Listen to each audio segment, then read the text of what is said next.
Well, good morning. We're all packed up, back on the road this morning, cutting across parts of Oregon Outback. This is the areas that I've always talked about. Part of the reason I got the 10-gallon tank on the KLR. Really, really cool areas, but very remote. Even if you're a street bike rider and you're not planning on off-roading, 140 here, Highway 140 from Lakeview to Denio is a terrific ride. Just try to plan out your gas stops. I don't believe Denio has gas anymore. The rivers are terrifically overflowing with all the rain we've been getting this last week, but lots of curves ahead, and not far up here we're going to turn south and go across some of the mountain ranges of northern Nevada and try and dip our way into the Black Rock Wilderness area. The weather's looking like it might hold off all right, kind of chasing storm bursts here and there. Lots of really cool homestead areas. And also a lot of really cool just geographic features. There's some really neat valleys. This here is a little cliff face you can kind of wander down. A lot of folks do some hang gliding, but it doesn't take too long to get down there, and you're right on the edge of this just a huge, gorgeous valley. Park the bike, enjoy the view, grab a snack and a little bit of water, and it's quite the sight. Alright, enough of this pavement. Back on long, desolate dirt roads. A lot of really cool roads that go out in the middle of nowhere. If you look at the mountain ranges in the back of the photos there, we're going to be heading up over there. Lots of just twisty, windy two tracks in the middle of nowhere. Hey guys, well I've only made it about 200 miles today, but really beautiful area. See if I can pan you around here. See all these crazy roads down here in the valleys that just go for miles and miles.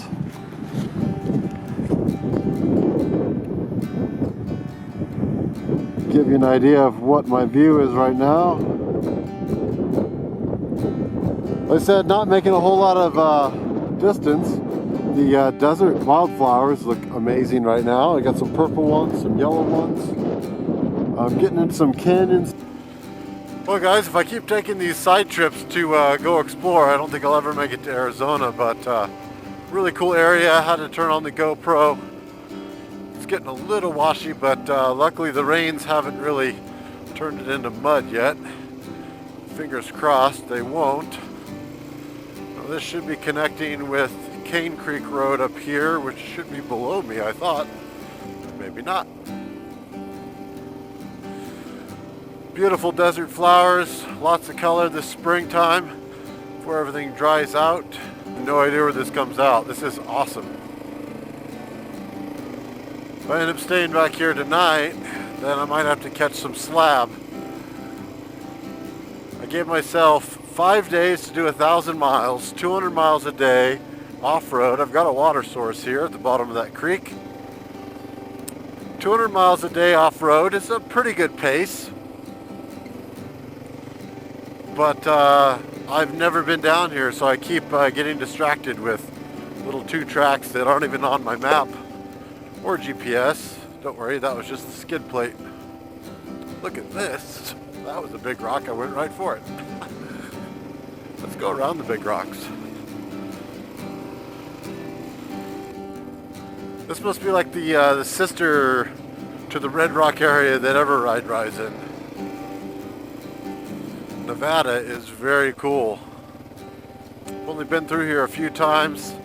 Had to come down here on some fires, and there's definitely some big boring areas, but really cool areas like this. I'm not too far from, I think it's called Black Rock Wilderness area. We might be able to sneak in the back way. I just need to check the maps to make sure that it comes out somewhere, so that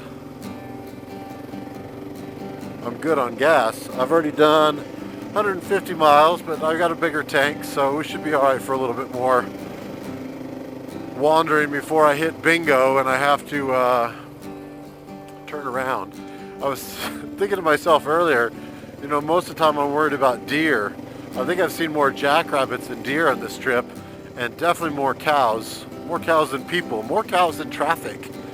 Lots of cows on this trip.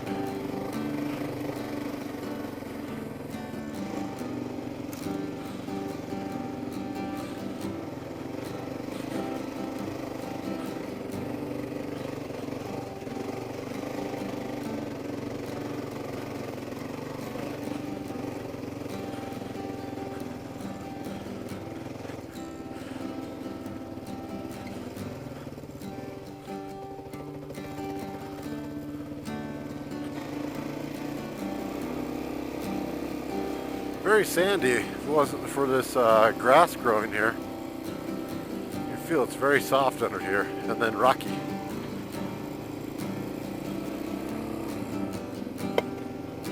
Skid plate.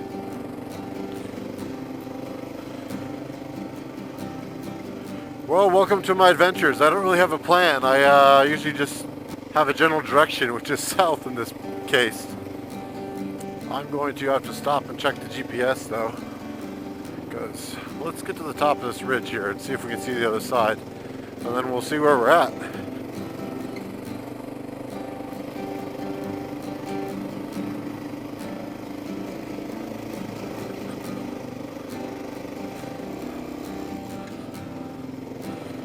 Not bad for off-roading with your full luggage. And of course all my camera gear to bring all this stuff to you guys. Definitely starts weighing me down when I start bringing laptops and battery packs.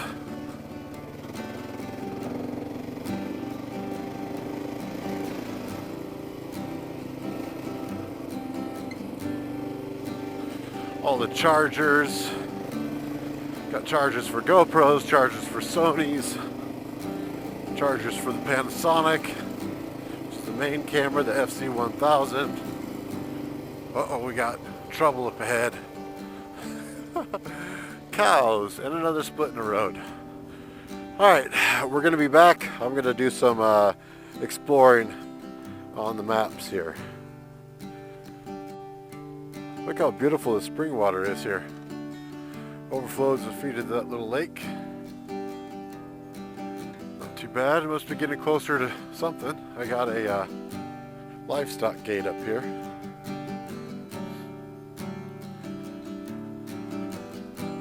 So we'll get through that. Make our way on the other side of this ridge. Should find someone somewhere. Man, I gotta say, Nevada, you have got it figured out. I've messed with so many little wire gates, but check this out. Put the big bale under the notch and then just lever it back. How simple is that? Nice and tight. You're not struggling over it. That is awesome, Nevada. Oregon, take note. Look at that. Sorry guys, I didn't really stop to turn the camera back on for that hill climb. It started raining really hard. I wanted to get up that hill before the trail got too slippery. And now I'm getting hail right in my mouth. That is awesome. Look at that. Of course, now I'll be going down the backside of this, just as slippery. Hey, it's actually starting to accumulate the hail.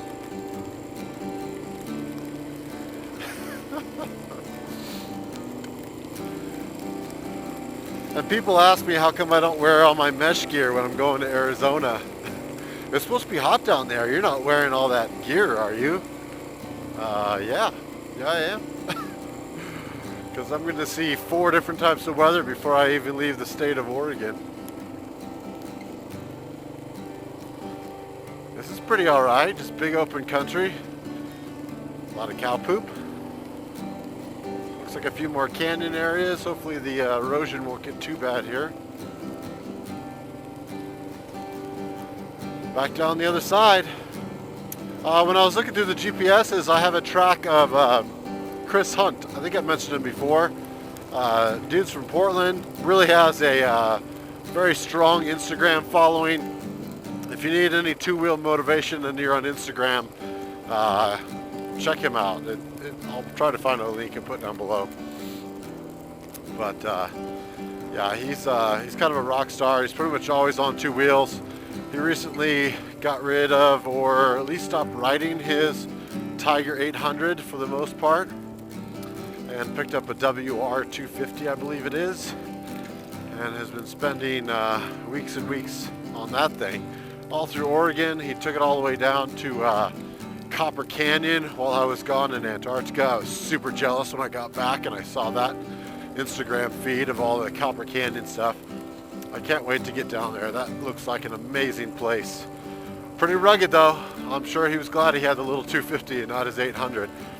But long story short, he was on his way down to the Death Valley ride that I did last fall, and he was going to try to take dirt all the way there for the most part. He was coming through a section of Nevada, and he got to a section that was too muddy, and his bike just totally got clogged up, ripped the front fender off.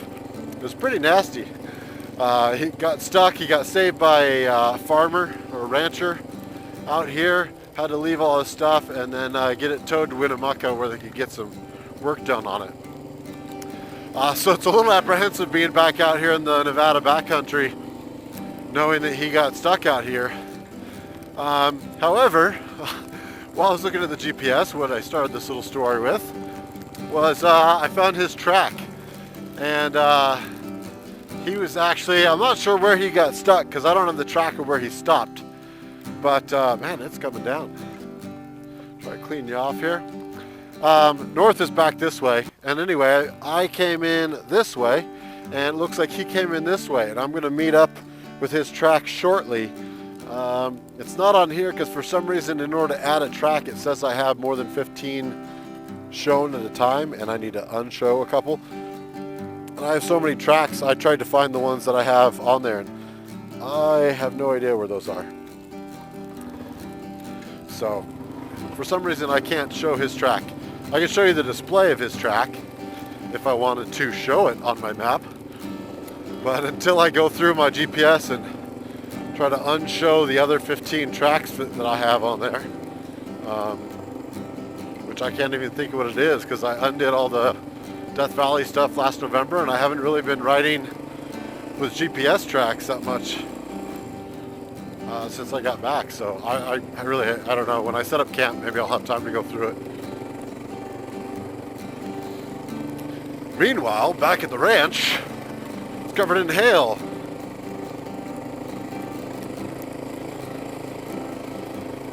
Oh yeah, tractor power.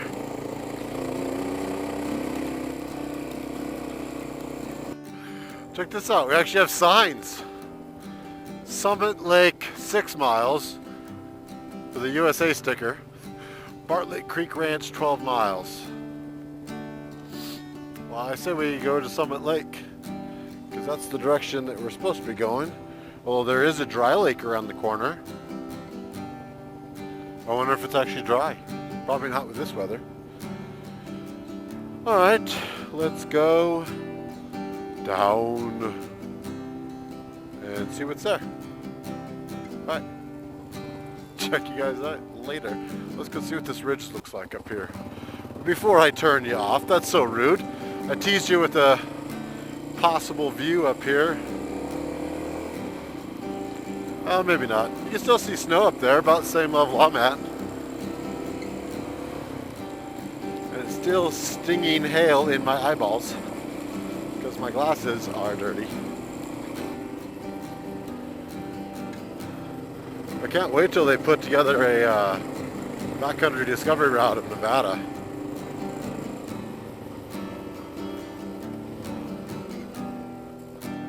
Oh yeah. Alright, bike selfie time. Can we get up to the top, the tippy top? What? You're not taking a KLR up there, are you? I don't know, maybe. I guess I am. Oh, tractor power. Alright, I'll quit moving my head so much. There's a panoramic view of wandering with me, the Wandering Beast. It is 1:45. I think we're going to have lunch right here. We'll catch you guys down the road.